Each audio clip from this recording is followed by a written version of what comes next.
Изменение должно произойти с вашего тела. Дисциплина формируется с вашего тела. Начните управлять своим здоровьем. Начните управлять своей фигурой. Начните именно с этого. Потому что вы сразу видите, что происходит с вами. Потому что это легче управлять, чем характером. Потом второе. Начните ухаживать за свою внешность.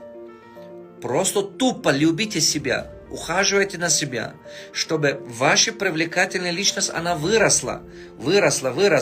На глазах самого себя уважение было больше, и на глазах других.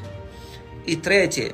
Потихонечку составьте список, вот делите его на 2 колонка, мои отрицательные привычки и отрицательные черты характера. И попробуйте напротив каждого из них написать, чем заменить его. Чем заменить его? Отказаться от плохого вы не можете. Потому что вы не можете